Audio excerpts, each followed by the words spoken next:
여러분, 제가 지금부터 말씀드릴 이야기를 들으시면 정말 깜짝 놀라실 겁니다. 70세가 넘으면서 우리 몸에서 일어나는 변화가 생각보다 훨씬 다양하고 심각하다는 거예요. 특히 힘을 쓸 때 필요한 근육량이 1년에 8%씩 줄어든다는 걸 아세요? 8%요. 이게 무슨 의미냐면 산술적으로 보면 10년이면 거의 80% 가까이 근육이 사라진다는 뜻입니다. 이게 마른 거랑은 다른 이야기예요. 어르신들 중에 근육이 없어서 뼈 가죽만 보이시는 분들 계시죠? 그런 분들이 근육량이 많이 줄어있는 상태로 보시면 됩니다. 근육에 힘이 없으니까 80대 되신 분들이 힘이 없고 자꾸 넘어지시고 그러는 게 당연한 거였어요. 하지만 여러분, 이거를 그냥 나이 탓으로만 돌릴 일이 아닙니다. 왜 그럴까요?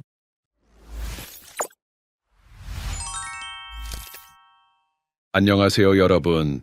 저는 40년 동안 가정의학과 전문의로 일해온 김준성입니다. 그동안 수많은 어르신들을 진료하면서 한 가지 확실하게 깨달은 게 있어요. 뭐냐면 똑같은 나이인데도 어떤 분은 정말 건강하시고 어떤 분은 많이 힘들어 하신다는 겁니다.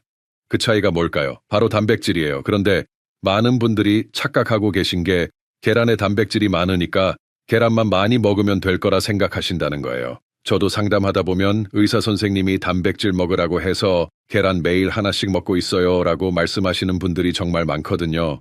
오늘 제가 여러분께 알려드릴 건 이겁니다. 계란도 좋지만 계란보다 단백질 보충에 훨씬 더 좋은 식품들이 있어요. 그리고 이거를 어떻게 먹어야 우리 몸이 제대로 흡수할 수 있는지 그 비법까지 모두 알려드리겠습니다. 오늘 이 영상을 끝까지 들으시면 단백질 보충 식품에 대해서 다른 생각을 가지게 되실 겁니다. 자, 그럼 이제 본격적으로 말씀을 드려볼게요. 왜 나이가 들수록 단백질이 더 중요해지는지 여러분들께 정확히 설명해 드리겠습니다. 여러분 20대 젊은이와 70대 어르신이 똑같이 계란 하나를 드신다고 생각해 보세요. 그럼 똑같이 흡수될까요? 아니에요. 전혀 아닙니다. 젊은 사람은 90% 이상 흡수하는데 70대가 되면 50%도 채 흡수를 못해요. 이게 뭐냐면 반 이상이 그냥 버려진다는 뜻입니다. 왜 그럴까요? 첫 번째, 위산이 부족해져요. 위산이 부족하면 단백질을 잘게 쪼갤 수가 없거든요. 그러니까 아무리 좋은 단백질을 드셔도 소화가 안 되는 거예요. 두 번째, 장에서 흡수하는 능력도 떨어집니다. 젊을 땐 장벽이 팔팔했는데 나이 들면서 여기도 약해지는 거죠. 제가 작년에 진료했던 78세 할머님 이야기를 해드릴게요. 이분이 처음 오셨을 때 몸무게가 43kg이었어요. 키가 158cm인데 43kg이면 정말 말라깽이셨거든요. 그분은 삶은 계란을 준비해서 자주 드시고 고기도 일주일에 2~3번 정도 드신다고 하더라고요. 건강하게 식사를 하시는데 왜 이렇게 마르셨을까 궁금해서 제가 몇 가지 물어봤더니 아침, 점심은 소식하시고 저녁을 배부르게 드신다는 거였어요. 어르신들은 소식도 좋지만 건강하게 드시는 게 아주 중요하거든요.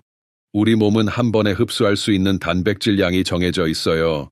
젊은 사람도 30g 이상은 한 번에 처리하기 어려운데 나이 드신 분들은 20g만 넘어도 힘들어합니다. 그러니까 아무리 많이 드셔도 흡수 안 되고 그냥 대소변으로 빠져나가겠죠. 더 심각한 건 이겁니다. 국민건강영양조사에 따르면 70세 이상 어르신들의 40%가 권장량보다 단백질을 적게 드신다고 나왔어요. 그런데 권장량이라는 게 최소한의 기준이거든요. 실제로는 더 많이 드셔야 해요. 젊을 때는 체중 1kg당 0.8g이면 됐는데 70세가 넘으면 1.2g은 드셔야 합니다. 체중이 60kg이면 하루에 72g의 단백질이 필요해요. 이게 계란으로 치면 12개나 됩니다. 12계란이 말이 안 되죠. 그래서 식사 중에 섭취할 수 있는 다양한 단백질 식품을 알아야 하는 겁니다. 그리고 더 중요한 건 어떻게 먹어야 제대로 흡수되는지 아는 거예요. 먼저 우리가 가장 흔하게 그리고 많이 접하는 계란 이야기를 좀 해볼까요? 여러분들 계란이 나쁘다는 게 아니에요. 계란은 정말 훌륭한 단백질 식품입니다. 하지만 앞서 말씀드린 것처럼 계란만으로는 부족하다는 거죠. 왜 그럴까요? 계란 하나에 들어있는 단백질이 얼마나 될까요? 대략 6g 정도예요. 아까 말씀드렸듯이 60kg 체중이신 분은 하루에 72g이 필요하거든요. 그럼 계란 12개를 드셔야 한다는 건데 이게 현실적으로 가능한가요? 그리고 계란은 3개 이상 먹기 힘들잖아요. 매일 계란만 먹으면 어떻게 될까요? 지겨워지겠죠, 당연히. 제가 진료실에서 환자분들께 단백질 드세요라고 하면요. 계란이 가장 손쉽게 먹을 수 있으니까 열심히 계란을 드세요. 그런데 2달, 3달 지나면 계란꼴도 보기 싫다고 하시더라고요. 당연히 계란을 많이 자주 먹으니까 지겨워지죠. 이게 바로 문제예요. 건강한 식습관이라는 건 평생 지속할 수 있어야 하는 건데 계란만 고집하다 보면 결국 포기하게 되는 거죠. 그리고 또 하나 중요한 문제가 있어요. 콜레스테롤 때문에 걱정하시는 분들이 많거든요. 이 어르신들이 계란에 콜레스테롤이 많으니까 많이 먹으면 건강에 해로울 거야 생각하시는 분들이 정말 많거든요. 사실 계란의 콜레스테롤은 크게 걱정하실 필요 없는데 그래도 마음 한구석에 불안하시잖아요. 그러면서 계란 노른자는 빼고 흰자만 드시는 분들도 계세요. 그런데 그럴 필요가 없어요. 왜냐하면 노른자에 좋은 영양소들이 많이 들어있거든요. 하지만 매일 계란만 드시니까 이런 고민을 하게 되는 거예요. 가장 큰 문제는 이겁니다. 우리 몸은 다양한 아미노산을 필요로 해요. 계란도 완전 단백질이라고 해서 필수 아미노산이 다 들어있기는 하지만 그 비율이 늘 똑같거든요. 그런데 식물성 단백질과 동물성 단백질을 섞어서 드시면 서로 부족한 부분을 보완해 주는 거예요. 예를 들어서 말씀드릴게요. 콩에는 리신이라는 아미노산이 부족하고 곡물에는 메티오닌이 부족해요. 그런데 이 둘을 함께 먹으면 완벽한 단백질이 되는 거죠. 우리 조상들이 밥하고 된장찌개를 함께 드신 것도 다 이유가 있었던 거예요. 그러니까 계란도 먹고 두부도 먹고 생선도 먹고 콩류도 먹고 이렇게 다양하게 드셔야 한다는 겁니다. 이게 바로 다양성의 힘이에요. 그리고 솔직히 말씀드리면 단백질 보충한다고 매일 똑같은 음식만 먹으면 맛도 없고 재미가 없잖아요. 식사라는 게 단순히 영양소만 섭취하는 게 아니라 삶의 즐거움이기도 하거든요. 특히 나이 드시면서 소소한 즐거움들이 더 중요해지는데 식사마저 단조로우면 얼마나 심심하겠어요.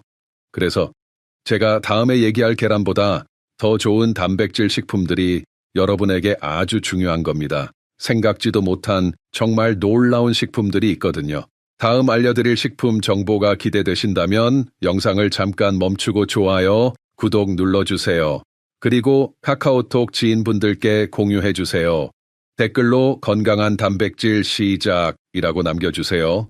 자, 이제 정말 중요한 이야기를 해드릴게요. 계란보다 훨씬 더 좋은 단백질 식품들 말이에요. 첫 번째로 소개해드릴 게 바로 황태입니다. 여러분들, 황태하면 뭐가 떠오르세요? 아마 해장국이나 황태찌개 생각하시죠? 그런데 황태가 이렇게 대단한 단백질 덩어리인 줄 아셨나요? 황태 100g에 무려 75g의 단백질이 들어있어요. 이게 얼마나 대단한 수치냐면 계란 12개 반에 해당하는 양이에요. 그런데 여기서 끝이 아니에요. 황태는 지방이 거의 없어서 소화가 정말 잘 돼요. 나이 드신 분들이 고기를 먹으면 가끔 더부룩하시잖아요? 그런데 황태는 그런 게 없어요. 속이 편하면서도 단백질은 충분히 드실 수 있는 거죠. 그리고 황태에는 메티오닌이라는 아미노산이 특히 많이 들어있어요. 이 메티오닌이 뭐냐면 간 건강에 정말 좋은 성분이거든요. 그래서 옛날부터 숙취 해소에 황태 해장국을 먹었던 거예요. 우리 조상들의 지혜가 과학적으로 증명된 셈이죠. 하지만 여러분들 황태를 드실 때 주의할 점이 있어요. 뭐냐면 국물보다는 건더기를 드셔야 한다는 거예요. 왜 그럴까요? 황태 우린 국물도 맛있고 좋지만 정작 단백질은 건더기에 들어있거든요. 국물만 드시고 건더기는 남기시면 정말 아까운 일이에요. 제가 추천하는 방법은 이거예요. 황태 한 줄을 물에 불려서 찢어 놓으세요. 그리고 아침에는 국으로, 점심에는 무침으로, 저녁에는 찌개로 해서 하루에 조금씩 나누어 드시는 거예요. 이렇게 하면 하루 단백질 필요량의 상당 부분을 황태로 해결할 수 있어요. 자, 그럼 두 번째 식품을 소개해 드릴게요. 바로 두부입니다. 아, 두부야 뭐 다 아는 거 아니에요? 하실 수도 있는데 두부에 대해서 잘못 알고 계신 분들이 많아요. 우선 두부는 식물성 단백질의 대표 주자예요. 그런데 식물성 단백질이라고 해서 동물성보다 못하다고 생각하시면 안 돼요. 두부의 단백질은 소화 흡수가 정말 빨라요. 콩을 그냥 드시면 소화가 좀 어려울 수 있는데 두부로 만들어지면서 이미 소화하기 쉬운 형태로 변한 거거든요. 그리고 두부에는 이소플라본이라는 성분이 들어있어요. 이게 뭐냐면 특히 여성분들 뼈 건강에 정말 좋은 성분이에요. 나이 들면서 골밀도가 떨어지는데 이소플라본이 그걸 도와주는 역할을 하거든요. 그런데 여러분들 두부도 종류가 다양하다는 거 아세요? 순두부, 연두부, 모두부가 다 달라요. 단백질 함량으로 보면 모두부가 가장 높아요. 순두부가 부드럽고 목 넘김이 좋긴 하지만 단백질을 제대로 드시려면 단단한 모두부를 드시는 게 좋아요. 제가 추천하는 방법은 이거예요. 모두부 반 모를 하루에 2번으로 나누어서 드시는 거예요. 아침에는 된장찌개에 넣어서 저녁에는 김치찌개에 넣어서 드시면 돼요. 이렇게만 해도 하루 단백질 필요량의 30% 정도는 해결되거든요. 그리고 두부 드실 때 한 가지 팁을 드릴게요. 두부만 단독으로 드시지 마시고 다른 식품과 함께 드세요. 예를 들어서 김치와 함께 드시면 김치의 비타민C가 두부의 단백질 흡수를 도와줘요. 된장이나 간장과 함께 드시는 것도 좋고요. 이렇게 황태하고 두부만 제대로 활용하셔도 단백질 걱정은 상당 부분 해결돼요. 그런데 아직 더 좋은 식품들이 남아있거든요. 자, 이제 세 번째 식품을 소개해 드릴게요. 바로 병아리콩입니다. 병아리콩이 뭐예요? 하시는 분들도 계실 텐데 요즘 건강식품으로 정말 주목받고 있는 콩이에요. 병아리콩의 가장 큰 장점이 뭐냐면 완전 단백질이라는 거예요. 이게 뭐냐면 우리 몸에서 만들어지지 않는 필수 아미노산 9가지가 모두 들어있다는 뜻이거든요. 식물성 식품 중에서 이런 경우가 많지 않아요.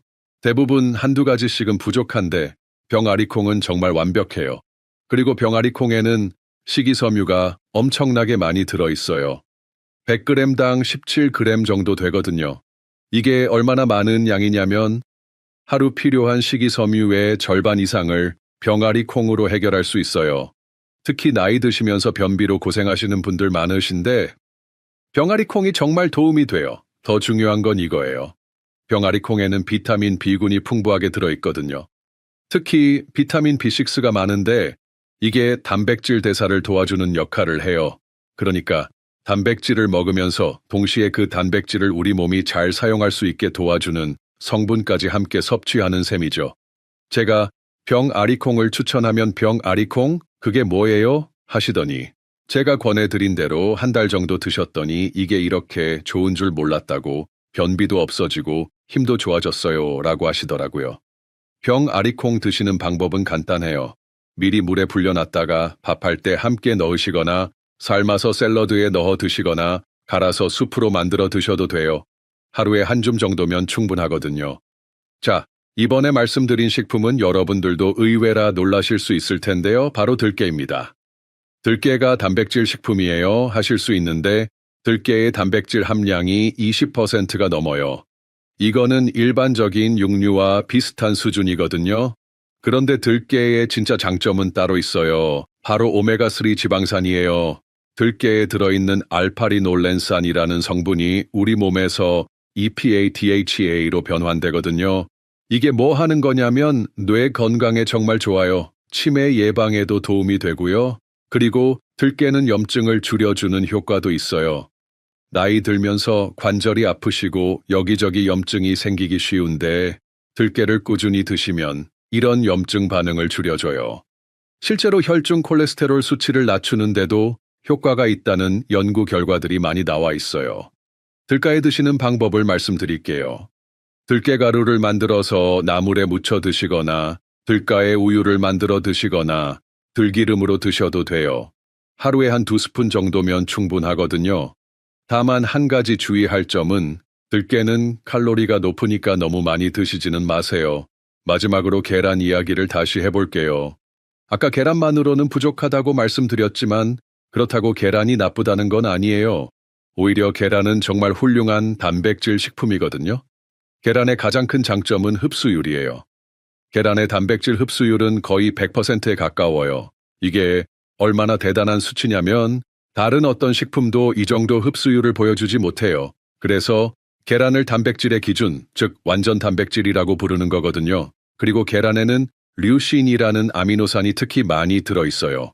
이 류신이 근육 합성에 정말 중요한 역할을 해요. 나이 들면서 근육이 빠지는 걸 막아주는 가장 중요한 성분 중 하나거든요. 여러분들이 걱정하시는 콜레스테롤 문제는 어떨까요? 사실 계란의 콜레스테롤 때문에 노른자를 피할 필요는 없어요. 최근 연구들을 보면 음식으로 섭취하는 콜레스테롤이 혈중 콜레스테롤에 미치는 영향은 생각보다 크지 않거든요. 오히려 노른자에는 콜린이라는 성분이 들어있는데 이게 뇌 건강에 정말 좋아요. 계란을 제대로 드시려면 반숙으로 드세요. 완전히 익힌 계란보다 반숙 계란이 소화가 더 잘 돼요. 그리고 하루에 한 2개 정도가 적당하고요. 자, 이렇게 5가지 식품을 모두 소개해드렸는데 중요한 건 이 중에 몇 가지를 골라서 꾸준히 드시는 거예요. 한 번에 다 하려고 하지 마시고 하나씩 천천히 식단에 추가해보세요. 이제 단백질이 풍부한 식품들을 알아봤으니 흡수율도 높이는 방법을 알아봐야겠죠. 아무리 좋은 단백질 식품을 드셔도 우리 몸이 제대로 흡수하지 못하면 소용이 없잖아요. 그래서 단백질 흡수율을 높이는 방법을 알려드리겠습니다. 첫 번째는 바로 흡수 방해 요인을 파악하는 거예요. 왜 나이가 들수록 단백질 흡수가 어려워지는지 정확히 알아야 한다는 뜻이거든요. 가장 큰 방해 요인이 위산 부족이에요. 젊을 때는 위산이 충분히 나와서 단백질을 잘게 쪼개는데 나이 들면서 위산 분비가 줄어들어요. 그러면 아무리 좋은 단백질을 드셔도 덩어리째로 장으로 내려가거든요. 단백질 보충하려고 좋은 음식들 먹었는데 흡수도 안 되고 나가버리면 아깝잖아요. 그러면 어떻게 해야 할까요? 첫 번째는 식사할 때 신 음식을 곁들여 드세요. 김치나 피클 같은 발효식품이 좋아요. 여름에는 오이 냉국 같은 것도 아주 좋습니다. 이런 음식들이 위산 분비를 자극해서 소화를 도와주거든요. 두 번째, 식사할 때 꼭꼭 씹어 드세요. 30번 이상 씹으면 침 속의 효소가 미리 소화를 도와줘요. 그리고 또 다른 방해 요인이 근육 전환 능력 저하예요. 이게 뭐냐면 흡수된 단백질을 근육으로 만드는 능력이 떨어진다는 뜻이거든요. 젊을 때는 단백질을 먹으면 바로바로 근육으로 변환됐는데 나이 들면서 이 과정이 느려져요. 가장 치명적인 방해 요인은 잘못된 식습관이에요. 특히 한 번에 몰아서 먹는 습관 말이에요. 입맛이 없어서 끼니를 거르거나 때를 놓쳐서 저녁 먹지 이렇게 생각하시고선 정작 저녁에 식사량이 많아지는 경우에요. 이거는 건강에도 안 좋고 정말 비효율적인 방법이죠. 우리 몸은 한 번에 처리할 수 있는 단백질 양이 정해져 있어요. 70대 어르신들은 한 번에 20g 정도가 한계예요. 그 이상 드시면 그냥 소변으로 빠져나가거나 지방으로 저장돼요. 근육으로는 안 가는 거죠. 두 번째 방법은 올바른 식사 조합이에요. 단백질만 단독으로 드시면 안 되고 흡수를 도와주는 다른 영양소들과 함께 드셔야 해요. 가장 중요한 게 비타민 B군이에요. 특히 비타민 B6가 단백질 대사의 핵심적인 역할을 해요. 이게 부족하면 아무리 단백질을 많이 드셔도 제대로 사용되지 않거든요. 비타민 B6가 많이 들어있는 음식이 뭐가 있을까요? 달걀, 노른자, 시금치, 바나나, 고등어 이런 것들이에요. 그리고 건강한 지방도 필요해요. 지방이 나쁘다고 생각하시는 분들이 많은데 좋은 지방은 단백질 흡수를 도와줘요. 들기름, 참기름, 올리브 오일 같은 건강한 기름을 조금씩 사용하세요. 하루에 1스푼 정도면 충분해요. 발효식품도 정말 중요해요. 된장, 김치, 요구르트 같은 발효식품에 들어있는 유산균이 장 건강을 지켜주거든요. 장이 건강해야 단백질 흡수가 잘 돼요. 제가 추천하는 조합은 이거예요. 된장찌개에 두부 넣고 김치와 함께 드시는 거예요. 이렇게 하면 단백질, 유산균, 비타민이 한 번에 다 들어가거든요. 세 번째 방법이 가장 중요해요. 바로 단백질 분산 섭취예요. 한 번에 많이 먹지 마시고 하루에 여러 번 나누어서 드시는 거죠. 이상적인 방법을 말씀드릴게요. 아침, 점심, 저녁 3끼에 각각 15에서 20g씩 나누어 드시고 중간중간 간식으로 5에서 10g씩 더 드시는 거예요. 이렇게 하면 하루 총 60에서 80g을 무리 없이 섭취할 수 있어요. 구체적인 시간표를 말씀드릴게요. 아침 7시에 계란 하나와 우유 한 잔, 오전 10시에 요구르트 하나, 점심 12시에 생선이나 두부 반모, 오후 3시에 견과류 한 줌, 저녁 6시에 황태찌개나 콩류, 밤 9시에 따뜻한 두유 한 잔. 이렇게 하루 6번으로 나누어 드시는 거예요. 왜 이렇게 나누어 먹어야 할까요? 근육 합성이라는 건 24시간 계속 일어나는 과정이거든요. 그런데 한 번에 많이 먹으면 잠깐만 활발해지고 나머지 시간은 근육이 오히려 분해돼요. 그러니까 꾸준히 조금씩 공급해 줘야 하는 거죠. 제가 진료했던 76세 할머님이 계세요. 이분이 처음에는 그렇게 자주 먹으면 살찌는 거 아니에요? 하시더라고요. 그런데 제가 권해드린 대로 3개월 동안 해보셨더니 체중은 그대로인데 근육량이 늘고 체지방은 줄었어요. 그리고 무엇보다 힘이 좋아져서 계단 오르기가 훨씬 수월해졌다고 하시더라고요. 마지막으로 하나 좋은 방법을 드릴게요. 운동과 함께 하시면 효과가 배가 돼요. 격한 운동은 필요 없어요. 산책 정도만 해도 충분하거든요. 식사 후 30분 정도 가벼운 산책을 하시면 혈당도 안정되고 단백질 흡수도 좋아져요. 이렇게 3가지 방법을 모두 실천하시면 같은 양의 단백질을 드셔도 흡수율이 30에서 40% 정도 높아져요. 정말 중요한 차이거든요. 단백질이 풍부한 식품과 흡수율을 높이는 방법까지 알아봤습니다. 이제 실천 방법에 대해서도 알려드려야겠죠? 이론만 알고 실천하지 않으면 아무 소용이 없잖아요. 첫 번째 주부터 시작해볼까요? 너무 욕심내지 마시고 천천히 하나씩 바꿔나가는 거예요. 첫 주에는 황태 한 줄만 사다 놓으세요. 그리고 매일 아침 황태국을 끓여 드시는 거예요. 국물도 좋지만 건더기를 꼭 드세요. 이것만 해도 하루 단백질의 상당 부분을 해결할 수 있어요. 두 번째 주에는 두부를 추가해보세요. 모두부 반 모를 사다 놓고 아침에는 황태국, 저녁에는 두부찌개. 이런 식으로 하루에 2번 단백질을 챙기는 거예요. 이때부터 몸의 변화가 느껴지기 시작할 거예요. 세 번째 주에는 병가리콩이나 들가애 중에 하나를 선택해서 추가하세요. 병가리콩은 밥할 때 넣어서 드시고 들깨는 나물 무칠 때 사용하시면 돼요. 이렇게 하면 식물성과 동물성 단백질을 균형 있게 드실 수 있어요.